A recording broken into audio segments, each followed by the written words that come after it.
It seems like we haven't heard a lot from Stephen Miller recently, hasn't it? And I've really been enjoying that silence. I've really been enjoying the reprieve from screaming Stephen Thumb-like Miller on Fox all the time, or complaining he doesn't get put on CNN enough. But Stephen, in a moment in which he's, I'd say struggling is putting it lightly, decided that he wanted to reemerge and do so by complaining, pouting, and just fully breaking down. And it comes as Donald Trump is shutting him down, making him surrender, and just broadly humiliating him. And I want to get to Stephen's little baby meltdown, as well as some new reporting of his foe within the administration, Kristi Noem, facing her own difficulties. But it all begins with news that we can really revel in. And that's that Donald Trump has admitted defeat in Minnesota. Good evening from New York. I'm Chris Hayes. Today, Donald Trump's so-called border czar announced the administration will be concluding its operations in Minnesota. I have proposed, and President Trump has concurred, that this surge operation conclude.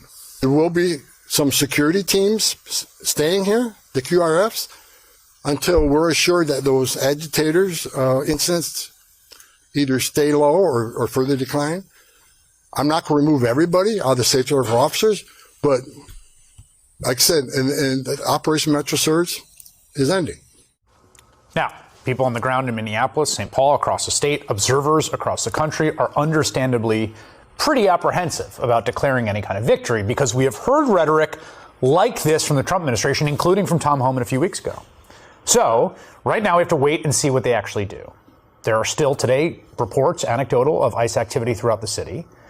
That said, this is a different kind of tone and does seem to be some genuine change in policy, like what happened in, say, Chicago, where they had Operation Midway Blitz, and then they drew people out. It very much looks like the Trump administration is actually taking a different posture now. They may have finally realized that their occupation of an American state and cities is a failure.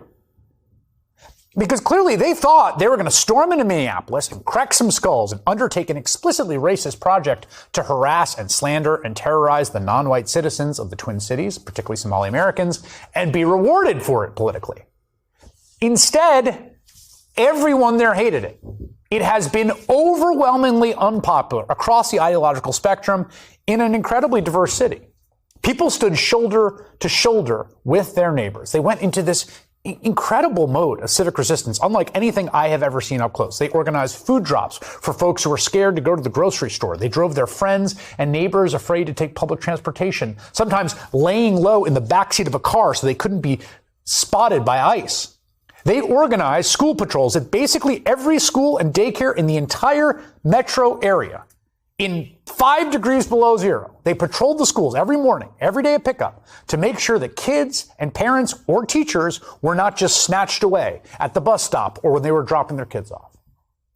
Regular people built this entire infrastructure out of nowhere from scratch to stand up and defend their neighbors. Organic, homegrown mutual aid just to look out for one another. It's something we saw firsthand when we reported from Minneapolis 2 weeks ago. People refused to buckle, even after that organized resistance cost 2 people their lives in the span of a month. All these folks that were doing all this, the school patrols, driving around, monitoring ICE, they saw Renee Good and Alex Preddy killed by their own government in broad daylight and zero repercussions for the men that killed them. And you know what they kept doing? They kept resisting anyway. They wouldn't give up and they would not give in. They would not allow Donald Trump and Stephen Miller's vision for this country to prevail. So now today, it looks like they may have beaten back those forces, at least for now. Donald Trump said that he was elected in 2024 because of prices and immigration. Donald Trump, as he did in his first term, has now given us another disastrous economy and is, for the first time since beginning his political career, way underwater, not just underwater, because that is the first time, but way underwater on the issue of immigration. It is almost spectacular how much of a failure he is, and it is in no small part due to Stephen Miller, the most depraved and ghoul-like man in this entire administration. And so as Democrats right now are taking up a fight over DHS funding, Stephen Miller, who has already seen so many L's this week and the week before and the week before that, is melting down on Twitter. And of course he is, the poor little crybaby. Stephen Miller, not seeing the irony in this post, wrote on Twitter, from 2021 to 2024, Democrats exercise total control over U.S. immigration policy. They willfully create the largest and deadliest tsunami of illegal immigration, child trafficking, drug trafficking, and gang infiltration in history. These are the Democrats now shutting down DHS. Well, Stephen, you guys are now fully in control. Why can't you get things together? He continued, every so-called moderate Democrat voted to defund Border Patrol and abolish immigration enforcement, capping off the pity party by quote tweeting some racist shit from Homeland Security and writing, the political party that brought you, Stephen meant brought you, this cataclysm is now fighting to defund ICE, CBP, the Coast Guard, and all of Homeland Security. They are fighting to dissolve America and to dissolve your future. Dissolve your future?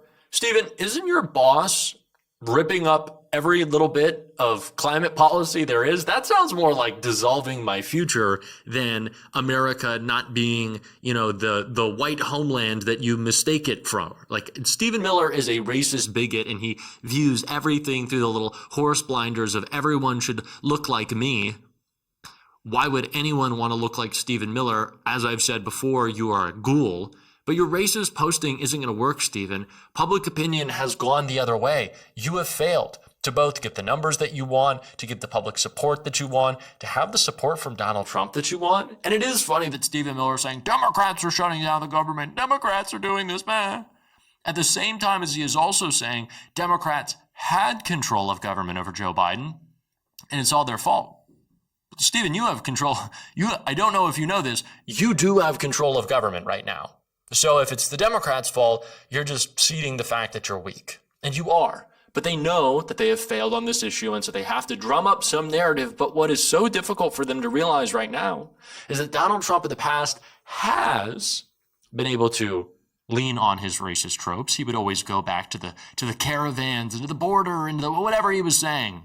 And it worked to a degree. It worked a little bit because he was a little bit more popular on the issue. That is not the case anymore. Donald Trump is, like I said, historically unpopular on immigration. That is the state of things for Donald Trump.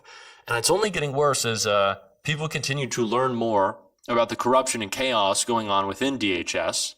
And it starts with Kristi Noem and an affair we've talked extensively about, but now people are waking up with new reporting to how much money it's costing them. Good evening from New York. I'm Chris Hayes. Secretary of Homeland Security Kristi Noem has been very busy this week getting in front of microphones trying to save her job. Yesterday, she was in Southern California to trumpet the department's good work as its funding is about to lapse. But the event was drowned out by a throng of protesters outside blasting whistles and bullhorn sirens. Okay, good. Good afternoon, everybody. I think you're asking about detention facilities and the standards in it. Are you talking about our funding bill? I heard you ask about Operation Metro Surge and CBP and ICE, and what was the 287G? A little hard to make it out, but that did not stop her. Today, Noem held a press conference in Phoenix claiming that DHS is now an election police force. Although the Constitution gives states the primary responsibility for running their elections, Congress also gives authorities and duties to the federal government. Now, as the Secretary of the Department of Homeland Security, those authorities lie within my department, and the responsibility lies with me. Somehow the constitutional republic managed to stand for more than 200 years without a Department of Homeland Security to oversee elections. I gotta say, right now, Kristi Noem is, and believe me, it's crowded, frontrunner for the worst, most incompetent and inhumane cabinet member of my lifetime.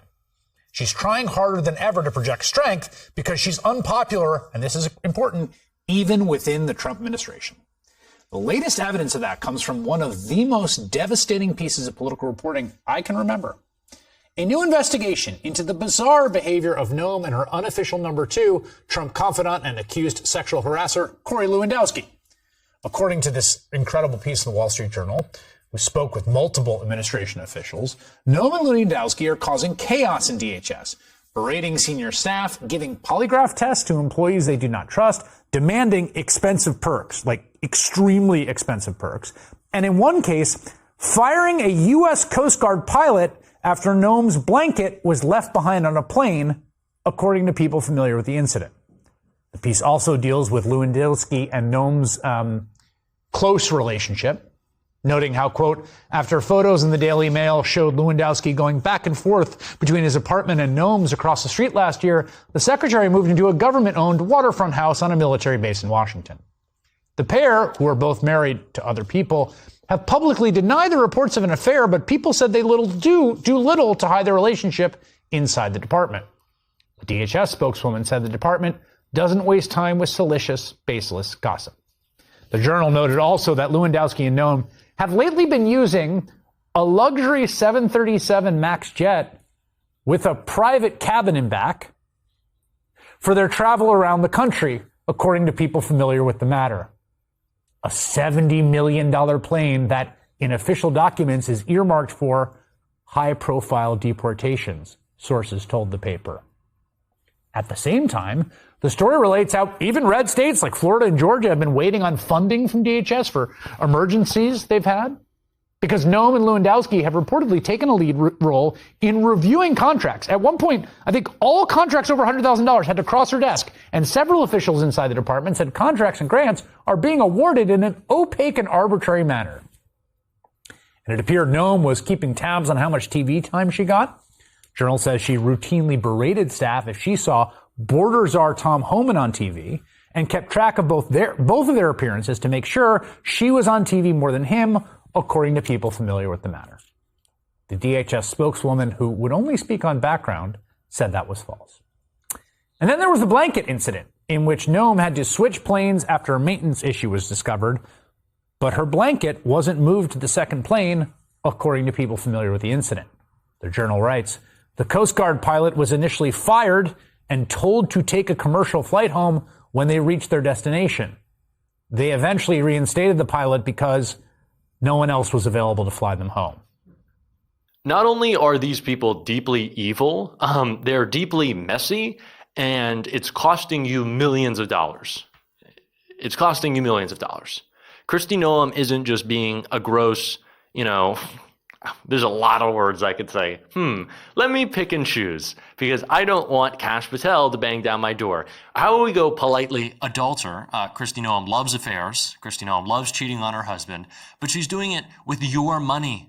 She's doing it with your money because these people hate us. And I think we should say that more. They do deeply hate us. And you know what, Kristi? I fucking hate you too. And we are going to call you out every single day on the show. If you want to support that, as always, you can hit that subscribe button, leave a like on this video. If you stuck around at the end, drop a blue heart in the comments. Fuck Kristi Noem and Stephen Miller. Not the way they like. That was a little gross. And until next time, I'll see you soon.